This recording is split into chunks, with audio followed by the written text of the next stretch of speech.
Title and thumbnail చూసారు కదా. నిజం చెప్పాలంటే ఈ 8000 వాచ్ అవర్స్ అప్డేట్ చూసినప్పుడు నేను కూడా కొంచెం భయపడ్డా. ఎందుకంటే నేను కూడా ఈ మధ్యనే ఛానల్ స్టార్ట్ చేసినప్పుడు 4000 వాచ్ అవర్స్ అంటే కొంచెం టార్గెట్ పెద్దదిగానే అనిపించింది, బట్ చేయొచ్చు అనిపించింది. బట్ ఇప్పుడు 8000 అసలు మన వల్ల అవుతుందా, చాలా కష్టమైన పని, ఛానల్ని కంటిన్యూ చేయాలా వద్దా అని అనిపిస్తుంది. చాలా మంది కూడా ఇలానే థింక్ చేసి ఉంటారు. బట్ నేను తర్వాత కొంచెం ఆలోచించానండి. 8000 వాచ్ అవర్స్ పెరిగిందని మన వీడియోస్కి మానిటైజేషన్ వచ్చిన తర్వాత రెవెన్యూ షేర్ ఏమైనా తగ్గుతుందా? లేదు కదా. 8000 అనేది మానిటైజేషన్ క్వాలిఫై అవ్వడానికి చేరుకోవాల్సిన ఒక థ్రెష్ హోల్డ్ మాత్రమే.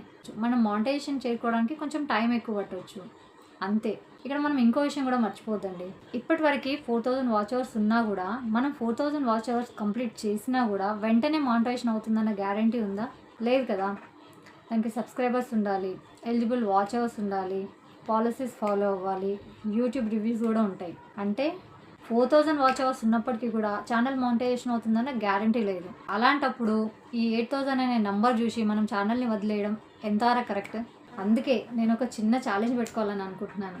ఈ 140 డేస్లో నా వల్ల అయినంత వరకు కన్సిస్టెంట్గా వీడియోలు పెడతాను. డైలీ ఒక లాంగ్ వీడియో, డైలీ ఒక షార్ట్ వీడియో. నా మ్యాక్సిమం ఎఫర్ట్ పెట్టడానికి ట్రై చేస్తాను. 150 డేస్ తర్వాత కూడా నా ఛానల్ ఎక్కడుందో ఫస్ట్ అది అబ్జర్వ్ చేస్తాను. ఏ వీడియోస్ పనిచేశాయి, ఏ వీడియోస్ పని చేయట్లేదు, ఇవన్నీ చూసిన తర్వాత మాత్రమే నేను డెసిషన్ తీసుకోవాలనుకుంటున్నాను. బట్ ఈ జర్నీలో నేను కొన్ని మిస్టేక్స్ చేయొద్దని అనుకుంటున్నానండి. మానిటైజేషన్ కోసం షార్ట్ కట్స్ వెతకను. మానిటైజేషన్ కోసం 1000 సబ్స్క్రైబర్స్ని, అట్లానే 4000 వాచ్ అవర్స్ని కూడా మనం అమౌంట్ పే చేసి కొన్నామనుకోండి. బట్ వాళ్ళలో చాలామంది మన కంటెంట్ని అస్సలు చూడరు. అప్పుడు ఆ 1000 మెంబర్స్ మనకి ఏ విధంగా ఉపయోగపడతారు చెప్పండి. అట్లనే వాచ్ అవర్స్ కూడా చూడనప్పుడు మనకి వాచ్ అవర్స్ ఎలా పెరుగుతాయి? మానిటైజేషన్ కోసం డబ్బులు పెడతాం తర్వాత. అందుకే షార్ట్ కట్స్ కాకుండా ఇంకేదైనా ట్రై చేయండి. మన కంటెంట్కి సంబంధించిన వేరే ఛానల్స్ని అబ్జర్వ్ చేయడానికి ట్రై చేయండి. మనలాంటి కంటెంట్ చేస్తున్న ఛానల్స్ ఏంటి, మన నీష్లో ఆల్రెడీ మంచి వ్యూస్ తెచ్చుకుంటున్న ఛానల్స్ ఏవి, వాళ్ళు టాపిక్ని ఎలా సెలెక్ట్ చేసుకుంటున్నారు, వీడియోలో వాళ్ళు ఎలా మాట్లాడుతున్నారు, థంబ్నెయిల్ ఎలా ఉంటుంది, టైటిల్ ఎలా పెట్టారు, ఇలాంటివన్నీ ఒకసారి అబ్జర్వ్ చేసుకోవడానికి ట్రై చేయండి. కంటెంట్ని కూడా ఏ ఆర్డర్లో పెడుతున్నాం అనేది చాలా ఇంపార్టెంట్. అంటే దాన్ని ఎక్స్ప్లెనేషన్ చేసే ఆర్డర్ ఎలా ఉందనేది చాలా ఇంపార్టెంట్. ఒక పాయింట్ నుంచి ఇంకో పాయింట్కి ఎలా తీసుకెళ్తున్నారు, ఎక్కడ క్యూరియాసిటీ క్రియేట్ చేస్తున్నారు, ఎక్కడ ఎగ్జాంపుల్స్ ఇస్తున్నారు, ఎక్కడ ఆడియన్స్ని నెక్స్ట్ పాయింట్ కోసం వెయిట్ చేస్తున్నారు, ఇవన్నీ అబ్జర్వ్ చేయాలండి. అబ్జర్వ్ చేయడం అంటే వాళ్ళని కాపీ చేయడం కాదు. ఇక్కడ ఇది చాలా ఇంపార్టెంట్. వాళ్ళ వీడియోస్ని చూసి అదే స్క్రిప్ట్ తీసుకొని మన ఛానల్లో పెట్టడం కాదు. వాళ్ళ దగ్గర ఏ ట్రిక్స్ వర్కౌట్ అవుతున్నాయో వాటిని మనం అండర్స్టాండ్ చేసుకొని మన ఛానల్కి, మన కంటెంట్కి ఆ స్టైల్లో మనం వాటిని అప్లై చేయాలి.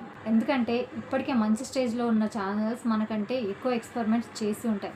అసలు వాళ్ళు ఏ మిస్టేక్ చేశారో కూడా మనం వాళ్ళ కంటెంట్ని చూసి నేర్చుకోవచ్చు. వాళ్ళ ఓల్డ్ వీడియోస్ చూడండి, వాళ్ళు ఏ మిస్టేక్ చేశారు, ఇప్పుడు ప్రజెంట్ ఎలాంటి వీడియోస్ చేస్తున్నారు, వాళ్ళు చేంజ్ చేసుకున్న స్టైల్స్ ఏంటి, వాళ్ళ కంటెంట్ నుంచి, వాళ్ళ కంటెంట్లో కానీ వాళ్ళ టెల్లింగ్ స్టైల్లో కానీ ఏం చేంజెస్ చేశారు అనేది మనకు ఒక ఐడియా వస్తుంది. నాకు కూడా పర్సనల్గా ఒక ఛానల్ అంటే చాలా ఇష్టం అండి. నేను ఆ మేడంని అప్రోచ్ అయ్యాను. నేను ఆమె దగ్గర అడ్వైస్ అడిగినప్పుడు ఆమె చాలా హంబుల్గా చాలా మంచి సజెషన్స్ ఇచ్చారండి. నాకు కొన్ని యూస్ఫుల్ టిప్స్ కూడా చెప్పారు. సో నేను వాటిని కూడా నా జర్నీలో యూజ్ చేయాలనుకుంటున్నాను.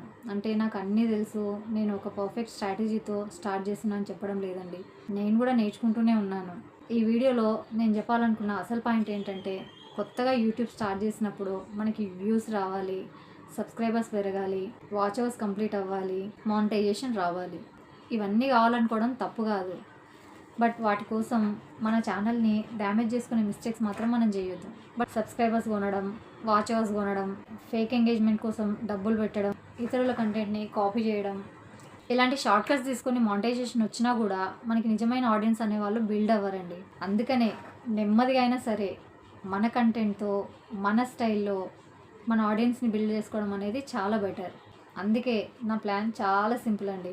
ఇంకా 140 డేస్ ఉన్నాయి.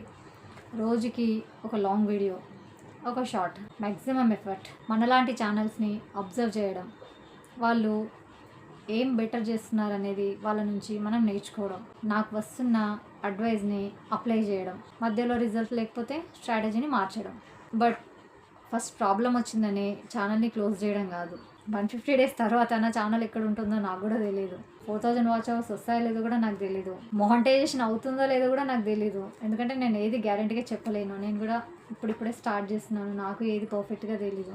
బట్ ఒకటి మాత్రం నాకు తెలుసండి, ఈ 150 డేస్లో నిజంగా నేను నా మ్యాక్సిమం ఎఫర్ట్ పెడితే చివరికి కనీసం ఒక ఆన్సర్ అయినా నాకు వస్తుంది. యూట్యూబ్ నాకు సక్సెస్ అవుతుందా లేదా, యూట్యూబ్ని నేను కంటిన్యూ చేయాలా లేదా, ఇవన్నీ తెలియకుండా ఇప్పుడు 8000 అనే నెంబర్ చూసి నేను క్విట్ అవ్వడం నాకు మంచి డెసిషన్లా అనిపించట్లేదండి. ఒకవేళ మీరు కూడా ఇలానే 8000 వాచ్ అవర్ చూసి భయపడుతుంటే ముందు ఒకసారి ఆగి ఆలోచించండి. జస్ట్ టార్గెట్ పెరిగింది, మన జర్నీ ఆపాల్సిన అవసరం లేదు. నేను నా 150 డేస్ జర్నీ స్టార్ట్ చేస్తున్నాను.